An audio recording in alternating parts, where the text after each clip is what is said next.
Beast balance,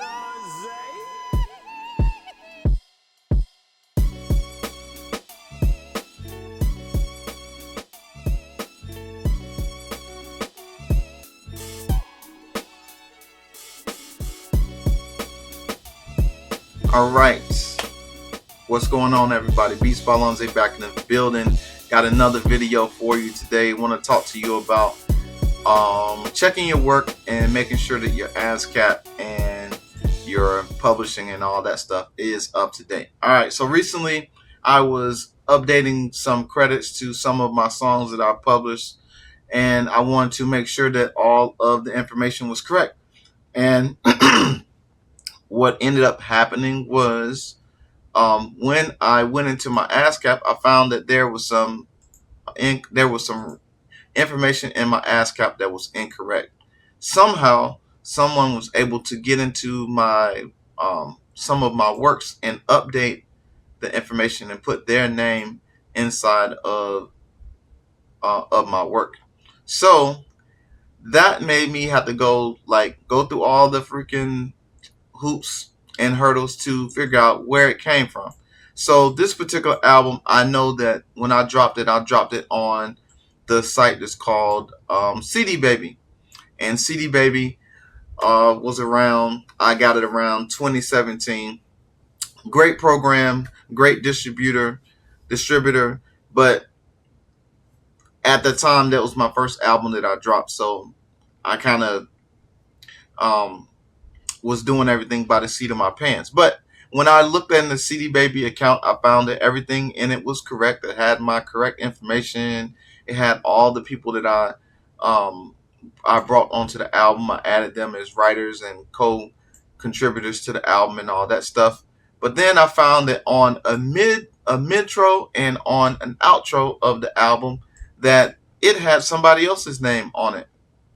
And so that made me go through the whole rabbit hole of let me check all the places that this music is located at. So I checked the Spotify. Spotify was correct. I checked Apple Music was correct. Only place that I think that it could have been a leak was YouTube. Now here's the deal. Some of you may not know this. If you have a distributor put your music on YouTube, that album or that single needs to be added to your artist account on YouTube. So if you don't have an artist account on YouTube, or you have a YouTube and you did not transfer that music over to your YouTube account, it's going to go into this pot of YouTube music called Topic, Topic. So you'll be able to find your name, you'll be able to find your information on YouTube, but it's going to be under Topic. Let me show you what I'm talking about. So let's go to YouTube.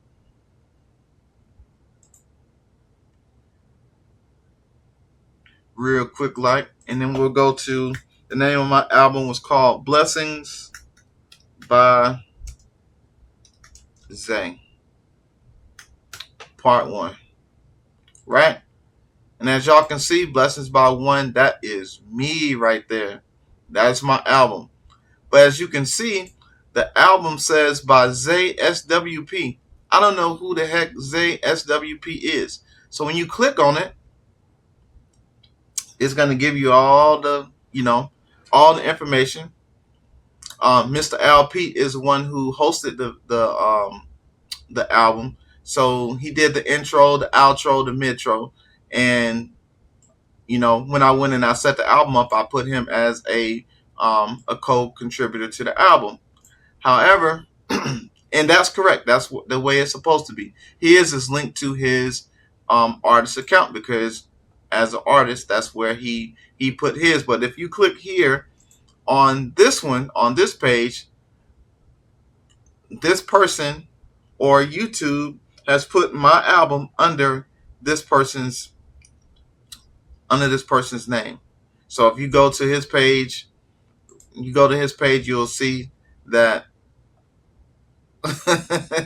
all of my music and my face is on his page. And I think that anybody that has the name Zay, their music is going to his page. That's another reason that I did the name change, because my name was everything was all of my work previously when I first started from 2000 up until 2015 was under Zay Productions. And so what I ended up doing was I started to change my name because there's too many Zays. There's Zaytoven. There's, all these other people by the name of Zay. And so I knew that there would be confusion when you are working with your publishing and your copyright. So I was like, you know what? Let me use my real name because most people don't have my real name. So that's why I went with Beats by Lonze. But anyway, I put in a request through CD Baby to get this information changed on YouTube to be ported over to my actual YouTube page. And so hopefully in a couple days, they'll be able to port all of my music over to my YouTube page. And that's something I just wasn't paying attention to or cared that it was, not where it was supposed to be at the time. I just wasn't thinking about it. But as I'm, in my ASCAP, I got 271 works that I have published, and those are albums and singles and songs that I have on YouTube. Those are the things that you all should be aware of, that if you got music on YouTube, you can collect off of your working music off of YouTube. If you have music on Spotify and Apple Music, that's a given. You're going to collect off of that. But you also got TikTok, you got Instagram, all the other places where your music plays. If you check your freaking dashboard, you'll see that those places are collectible places to get your music paid, to get paid off of the music on those sites. And if I wouldn't have, here's how I came into finding out what happened with mine. I went into my oldest projects and I checked them all individually because I was going in to put my own publishing into it, because previously I let ASCAP be the publisher to collect. But when I created my own publishing, I had to go in and change all 270 something working titles to be acceptable to get my own publishing in it. And that's when I found out, when I looked at this actual song details, this dude right here, I have no idea who this dude is. So, so that's something that you need to always keep your eye on and check your work, because I could not edit that work because it was not submitted by me. Somebody else came in after I went in and copyrighted it. Somebody else came in and put a claim against my work, and now they have 30% of that particular song.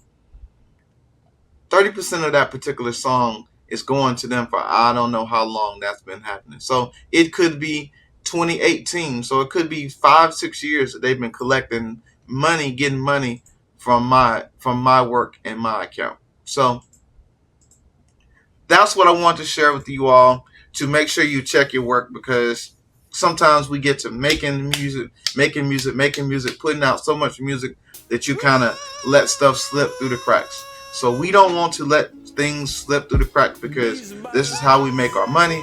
This is how we create our livelihood, and every dollar counts. So make sure you like, comment, and subscribe. You can always follow me on all social media platforms at Beats by Lonze. But most importantly, if you want to check out my music, please support independent music by going to beatsbylonze.bandcamp.com. I really appreciate you for hanging out with me and listening to what I got to say. And last but not least, the most important thing is beatsbylonze.com. If you want to buy beats, you want to listen to beats, you want to hear my podcast, you can hear my podcast free at beatsbylonze.com. You can also get the free producer kit for producers that are just starting out. It's just an expansion kit for, just to get you started with some drums. Nothing extravagant, nothing huge, nothing big. It's just, something out there for you. It's called the My Bad expansion. It is free. All you got to do is download it. And what else is on beatsbylonze.com? Merch. If you want to get the Guru merch, you can get my Guru merch, which is 40 pieces of merch. You can find the Guru merch link at beatsbylonze.com on my page. All right, so much love. I appreciate you. We'll catch you on the next video. Peace out.